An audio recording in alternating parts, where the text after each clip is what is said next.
Okay, we are recording. So here we are with Dave Silberman, Middlebury attorney, cannabis advocate, and candidate for public office. Tell me what's going on. Hi, Kathy. Well, I have announced my candidacy for the office of Hi Bailiff of Addison County. Okay, And your first question is, how high are you? But your second question is, what the heck is a Hi Bailiff? right. I I'll know. answer that one first. I've seen those words blow by when I'm in the ballot box, but I never know what it is, and it's usually only one candidate. And I figure if they want it, I'll vote for them. But I Right? don't know much more than that. So please tell me. Yeah. So the High Bailiff is an interesting position. It's an artifact of our British common law roots, and we're the only state in America that still has the position on the books, and it's actually in our state constitution. And what the High Bailiff does is basically they arrest the sheriff. It's the one person in the county who has the authority to serve writs on the sheriff, which includes the writ of arrest. Okay. And so, it is a position that is intended to ensure that the bailiff is not above the law. That everyone is subject to law, and that no man can break the law with impunity. So in theory, it's a very important position. In practice, I don't believe that there's ever been an instance of the High Bailiff arresting the sheriff. But that doesn't stop me from talking about the importance of the office in theory, because I think it's really important. And I'm going to get a little serious here. It's really important that we don't have the police be in charge of policing themselves. We see what happens when we do that. We just saw it in Minneapolis yesterday. Yeah. We see it all the time. We see it in Vermont too. And, electing a civilian as High Bailiff, that won't fix that problem. But electing me as High Bailiff, well, it won't fix the problem either, but it sure as hell will shine a spotlight on the problem, because that's what I want to do with this position. I want to use this campaign and the bully pulpit that this office will provide to shine a big, bright light on the problems that Vermont has with its criminal justice system. And these are problems. So what those problems are?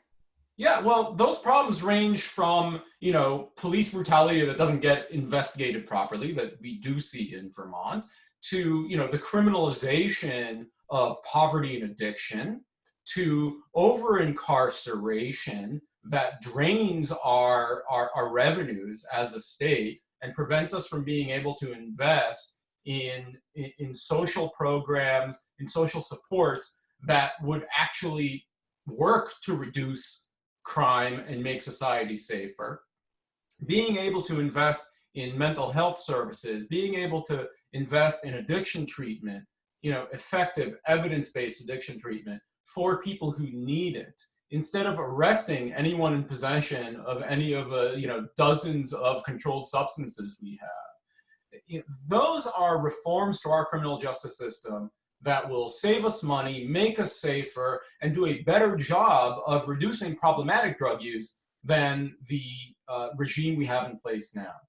And so that's where I'm coming at this from. And I'm really excited for the opportunity through this campaign to talk with voters. I was hoping to do it face-to-face while knocking doors, but it'll have to be by the phone. But to talk with voters about how together we can advocate for and implement these reforms right here in Vermont and show the rest of the nation that it can be done. Just like we did with cannabis legalization, everyone thought it couldn't be done through the legislature. Before Vermont did it, every state that did it before us did it through the ballot box. We didn't have that avenue. I took it to the legislature. I was there. I fought. I pushed. I clawed, and we got it done. And that's what I want to do with broader criminal justice reform. So does the office, well, kudos to you for cannabis legalization. Thank you very much on all of that. And we'll get to S54 in a second, but this is really about your campaign. How much leeway does this position have in terms of the level of activism and sort of creative criminal justice thinking that you want to bring to this? Well, so it's a county-wide elected position, right?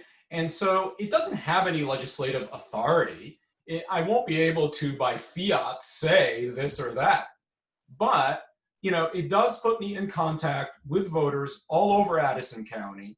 And by, talking with voters in all these towns, in all of our legislative districts through this campaign, by turning out the vote up ballot from me for legislative candidates, for lieutenant governor candidates, for governor candidates who will implement these reforms, and by getting people elected who will vote the right way, that's called coalition building. Mm-hmm. And that's what I'm after in this race, is to build and broaden the coalition for real, meaningful reform on the drug policy side and on non-drug policy criminal justice. And was this something that you've been thinking about for a while? You could, because you personally, you're a smart, accomplished guy, you could take pretty much any avenue through systems change that you wanted to. You could just do grassroots activism and community organizing. You could run for much higher office. And why Hi Bailiff? Well, the Hi Bailiff, it's a fun office. It's got a fun name. You get a peruke or some kind of wig that goes along with it? I don't know if it comes with a badge, but I'm going to make myself one if it doesn't. Maybe a big cowboy hat. Right. It's an office that really allows the holder to define their own responsibilities, because there are none, right? I mean, unless the sheriff goes and violates some state law that results in a writ being issued for his arrest, I got nothing to do. But I've got a bully pulpit, right? I can use that platform to advocate. And so that's really what attracted me to this office. I love campaigning. I love working with campaigns. I love political messaging. I love working in the State House and in my community on reform. And this just seemed like a really good, fun way to, just expand my criminal justice reform hobby. Yeah. Now, who do you have opponents? Who are you running against? Well, there is an incumbent Hi Bailiff. And, I should have mentioned this earlier. One of the really disappointing things about what's happened to the office of Hi Bailiff throughout this state in the last, about 50 years, the office has become seen as a sheriff in waiting. So it's something where, the favorite deputy or the guy who wants to be sheriff but keeps losing to the sheriff in the sheriff election, will get that and hold on to it for years and years as just a marker, as, I'm next in line. And no, technically the Hi Bailiff is next in line. If the sheriff were to become incapacitated or arrested, the Hi Bailiff would assume the office of sheriff for a brief period of time until the governor appoints a replacement. So, there's a little bit of logic to it, but I think it's very dangerous because, again, if you elect a member of the law enforcement community to this oversight position, you are giving the power of oversight over the law enforcement community to the law enforcement community itself. And as we discussed earlier, that's just inherently dangerous for society. Yeah. Now, do you currently have any kind of relationship with Addison County law enforcement? Sure. I hosted 3 expungement clinics here in Addison County with our state's attorney, our local prosecutor, as well as the amazing volunteer attorneys at Vermont Legal Aid who came on their off days to come and process applications. I'm inspired by them constantly. We advertised heavily. We held these clinics. We helped dozens of members of our community clear their old records so that they can stop paying this never-ending collateral consequence of conviction. That people face daily discrimination in housing and job applications and bank service applications. You have trouble getting a loan from a bank if you have an old criminal record, even if it's 30 years old, even if it has nothing to do with who you are as a person today, even if you fully paid your debt to society, we continue to discriminate against you based on old convictions. And by having these clinics, we were able to clear records of dozens of people. Lots of old cannabis convictions as well, which was really personally gratifying. And I know our sheriff. I know him pretty well, Peter Newton. He was elected 2 years ago. He's a Democrat as well, and so we were doing some door knocking at the same time. We were sharing campaign headquarters last time around, and so I have a reasonable relationship with our local law enforcement community. I wouldn't say that they are my biggest fans, but that's healthy. Right. Right, because you want them to have at least respect for you, so that were you to come in and have to engage with them directly around an issue, they wouldn't think that you were just coming in and waving your wand around. Yeah. But at the same time, you're not of them, so that you do have some legitimate distance from that community. Yeah, I think my relationship with our local law enforcement community is a healthy adversarial relationship. And for someone in my position, who's out there, talking about the need for fewer cops and more social workers on the streets, it's I find that the relationship works well. Yeah. That, they understand where I'm coming from. I understand where they're coming from. I'm not saying let's abolish the Addison County Sheriff's Department, but I am saying we need to do a whole lot more on de-escalation and on giving people support instead of iron-fisted enforcement.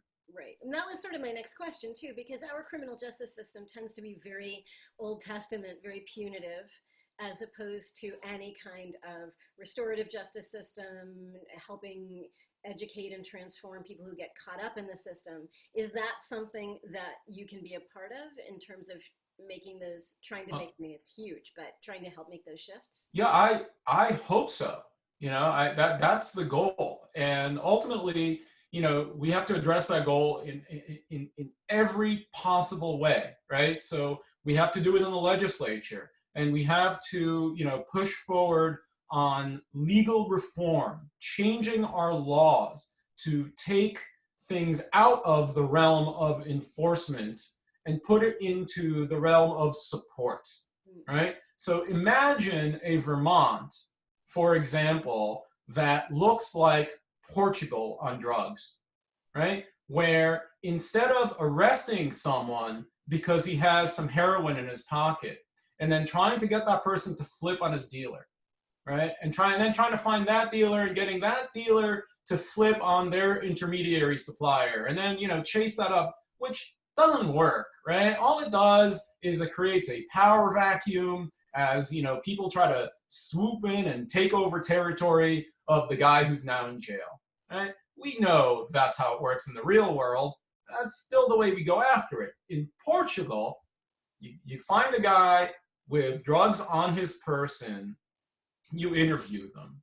You send them to a medical panel to, see whether they have a problem that can be addressed, or if they're just, one of the 90% of users of any substance that have no problem whatsoever, other than the moral problem of drug use. Right. So, in Portugal, people who have substance use disorders, or, commonly called addiction, right?